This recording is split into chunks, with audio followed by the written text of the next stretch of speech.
Welcome back. Today we are talking with Robert Hall, the author of Building Resilient Futures. Robert, great first segment there. I really liked the talk about people and technology. There's another piece of your book that I find rather interesting as well, and that has to do with mobilizing a nation. And you talk about societal engagement.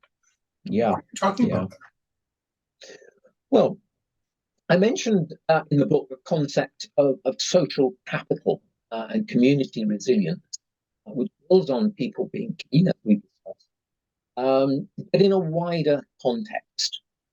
And I think you need to consider the increasingly large scale of some of the emergencies, the crises that we are experiencing, whether it's climate or migration or terrorism or whatever. The scale of these disasters, crises, are increasing, and it's no longer possible just to consider the emergency services and the few leaders and specialists if we are going to overcome this.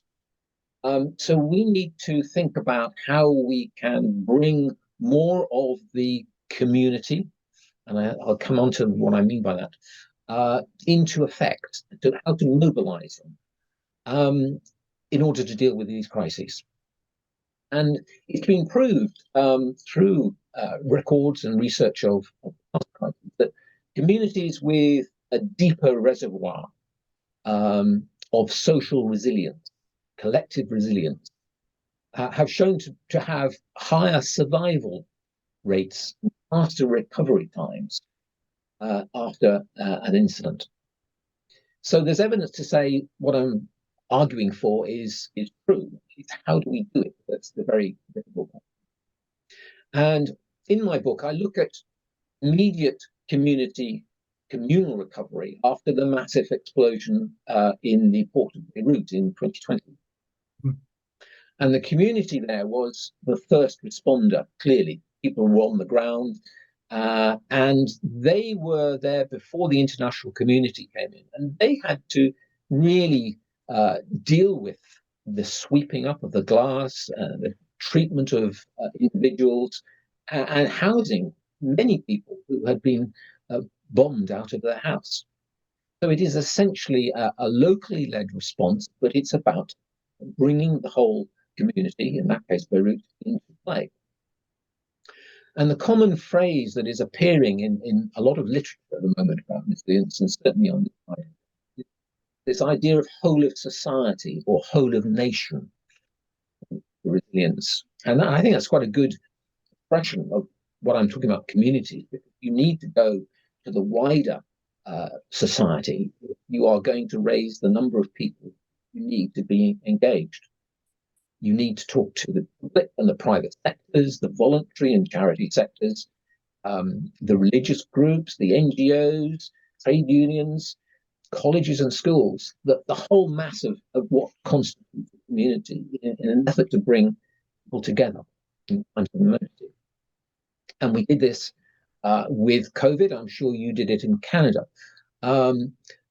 But the numbers we're talking about in terms of COVID, we put out a voluntary call for people to help with the vaccination and treatment of people during COVID. 750,000 people picked up that response. Many of them weren't called forward. You can see the scale of people are willing to be engaged in such time.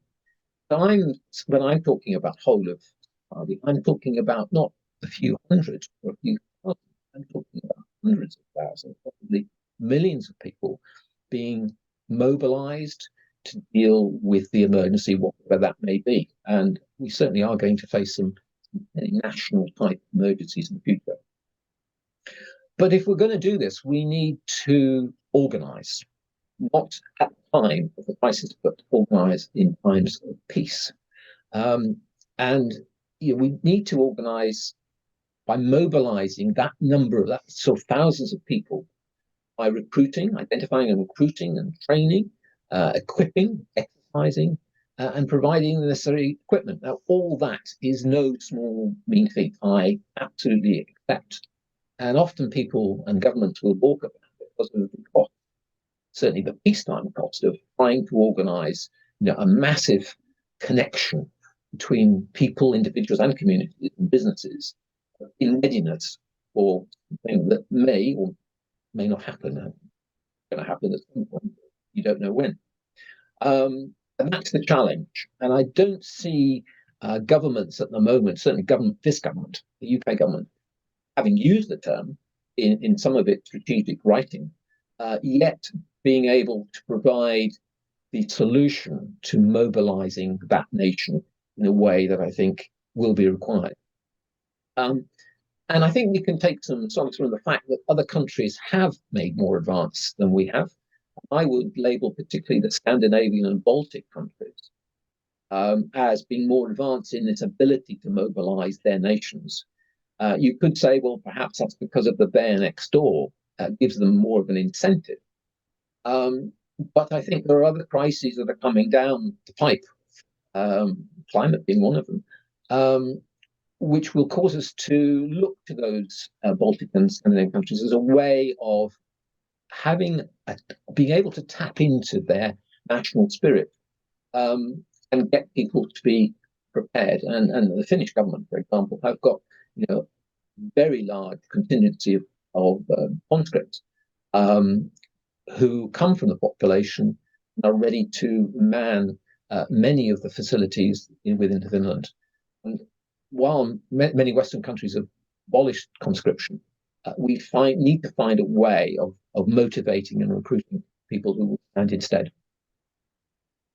Well, okay, so let's use Toronto or where you are as an example. And you mentioned some groups, universities, NGOs, etc. How would you go about bringing them all together? Because they're all going to have their own perspectives, they're all their own priorities, things that they want to address or not address. So how do you start bringing them all together so that you can start building some sort of resilience within a community? Because as an example, NGOs don't just look at one area; they can be all over the place. Universities have students and attending from all around the world. It's not just really the building is in one spot, but the people are from everywhere. So how do you start bringing all those together to create a sense of community to create resilience? Yeah, well, very good questions, Alex. And I think the first point I would make, this has to be a volunteering activity. You can't mandate people; they do not work. So I think we have to have an organizational group, an organization created that taps into the spirit of volunteering. Is there, and we know it's there, but on a wider scale we need. And that can only come from government, central government. Create the apparatus that will link these various volunteering bodies together and provide them with the necessary motivation, even some cash perhaps, to attend training sessions periodically. And the spirit that I think needs to be done in this needs to start at colleges and school levels, talk about what resilience means for a nation and the fact that people will have to have a responsibility to contribute and help rebuild a shattered economy, nation, community, whatever it is, and to understand what that resilience is about, both personal and communal. But I think if you don't get that matching of both the volunteering spirit with a organization that can tap into it and muster it, report it, have a telephone number, then you're not going to get it. So that's why a lot of the 750,000 people I spoke about who signed up, volunteered during COVID in this country, weren't subsequently used, but might still be there if we had the telephone numbers and the organization to ring them up again and say, would you be willing to help on this particular occasion? Not COVID, Mhm. but it's something else. So I think there's a spirit there. It needs to be developed, and I think schooling and education about it. But we need a mobilization capability, almost like a military, but not on a military basis, because it's volunteering, whereby these people can be assembled. I think the part about starting in schools and schooling, because younger minds are more open to different things, and they're not set in their ways, right? And that's one way to start resilience, because the minds are more open. They're not closed. You're Fair to say. absolutely right. It's a very good age to do that, and interestingly, France is trying with some stumbles to have some summer schools for the young people to undertake some resilience volunteering training, and that can take a wide variety of forms. It doesn't have to be militarily basis of but it just brings people together and shows what they can do in a collective. And I wish them well in what they're doing. I think I'd love to see it happen here. Mm-hmm. Well, let's move on to another topic that you have, cause and effect. How do you change the thinking from risk to resilience? And what does that mean? Yeah. Well, traditionally, the risk has been largely about operationalization of risk registers. Um, we've all seen risk registers using colors like red, amber, green to show impact and likelihood. And those have certain merits. Sometimes they're taken to the nth degree, and company risk registers can have 300 risks on them, which is a challenge in itself. But they're all based very much on a sort of mechanistic approach to risk, um, quantitative, siloed, even structured approach, where we look back on how many floods we've had in this particular area over the last 10 years. And then we sort of extrapolate those. The next 10 years are going to be another X number of. And we use probabilistic methods to sort of show that in charts.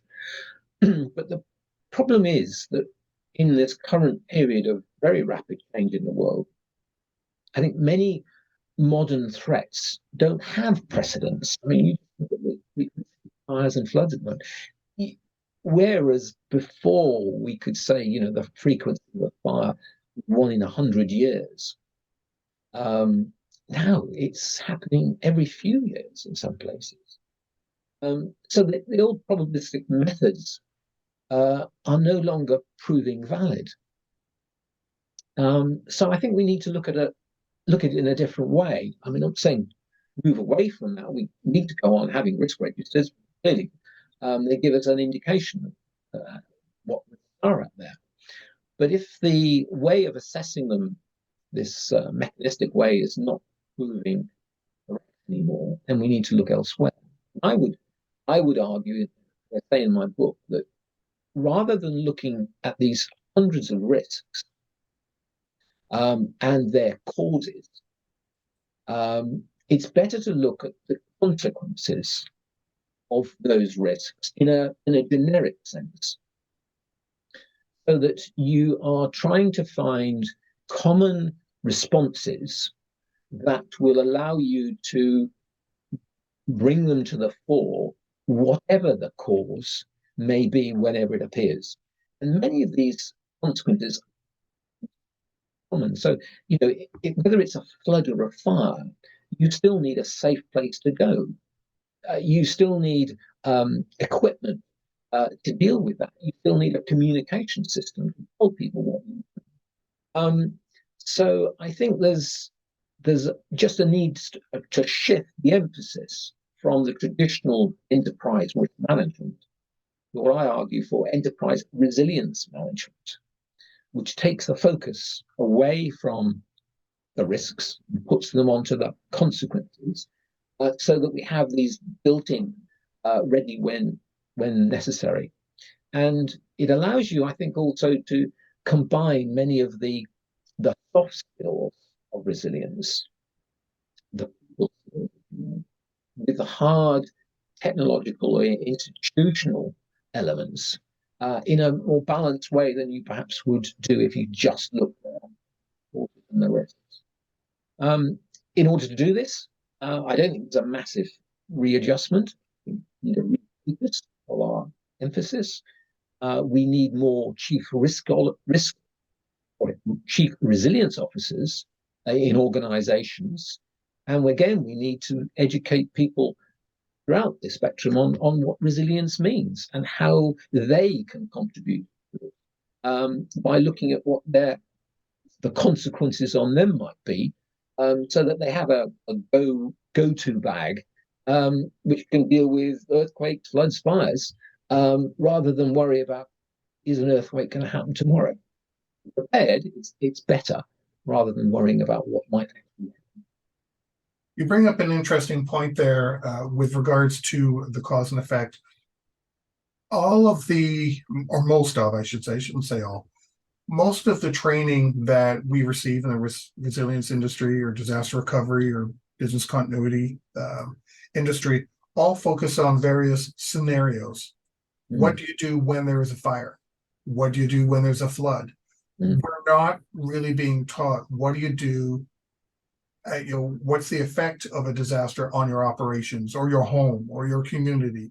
To your point, it's the cause, but we're being taught something different. Is that where we need to start making the change? Is getting some of these training providers and industry bodies to change their thinking as well?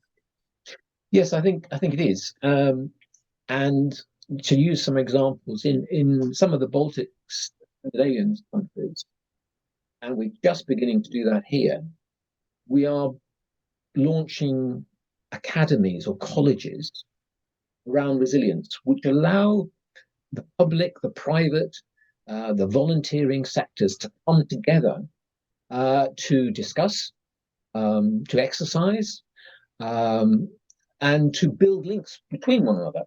So, you know who to speak to. Now, this can be done on a national scale, but it can also be done on a local scale, so that you have a regular contact with people involved in this space of emergency work. And you know who in business to go to if you have a problem and you want more bottled water, or you need some more telephones, rather than wait and then ponder and wonder, who do I ring up to ask for these things? So it needs to be both individual, and we do need communications that aren't alarmist, but alert people to the fact that you need be ready for the fact that your mobile phone might go out because the power drops or the mobile phone goes out, or whatever. So there's an individual element, but there's a communal, societal basis whereby I know who to go to if I need to have more services and equipment to help the local community, and that needs. They both need to be done in peacetime, and they both need to be done with a good communication strategy behind them, so that people don't dismiss it as, oh, this is alarmist propaganda, there's nothing going to happen to me, which is often the response when you're talking about how to go to. We tried that in Scotland, and it was laughed out of court because it wasn't prepared enough to alert people to. At the same time, we need these colleges and communication systems whereby we can get together to discuss something for the eventualities. So it's a mixed bag, Alex, and it needs to be done in a concerted, coordinated way. So there needs to be some central government approach to this, encouragement to do this, rather than just leave it completely to the ground. Yeah, I couldn't help but think of an example of different ways to communicate. And oddly enough, the first thing that came to my mind was back in the Middle Ages and sooner, along the southern and western coast of Great Britain, where there would be these big piles of firewood that would get lit. And if it was lit, the next one that could be, I don't know, 10 miles away, but could Yeah. see it, would Yeah. light theirs, and that would send communication. There's danger coming towards our shores. You Yeah. know, there were Yeah. no mobile phones or anything like that, but you know, it may sound silly in today's world, but it was one way to communicate a big event that was coming Yeah. along. Yeah, no, it was, and could well be used again if the telephone network falls by the wayside. So we should not dismiss it or poo-poo it. It's one way of getting a message across. Yeah, my concern is that we don't prepare enough the communication channels peacetime, and have to invent them very quickly when something goes wrong. And we need to be bold, and I think this is political leadership in question, to prepare people on what to do when there isn't an immediate emergency. So, you know, we don't suffer, thankfully, earthquakes in the UK, very rarely do we. So people are not going to be responsive to, you know, how do you recover from an earthquake? But they will be responsive to things that they are increasingly seeing, like floods and fires. And going back to my point about cause and effect, we don't need to make them more alarmed by talking about the frequency in which houses burn down with fire. But we're saying, you know, this is increasing, and these are some of the common things you can do, whether it's a fire or a flood, that will help yourself if there is an emergency. So there are ways of doing this, but they do need to be coordinated and put across in a sensitive. And I think the Swedes and the Finns have done this very well across a range of threats. And I think we should look at those models and do them ourselves. On that note, we've come to the end of our second segment. Today, we are talking with Robert Hall, the author of Building Resilient Futures, and we will be right back. If you liked that video, thumbs up. If you didn't like that video, thumbs down. But leave me a message and let me know your thoughts. Of course, don't forget to subscribe. And in the meantime, stay prepared, everybody.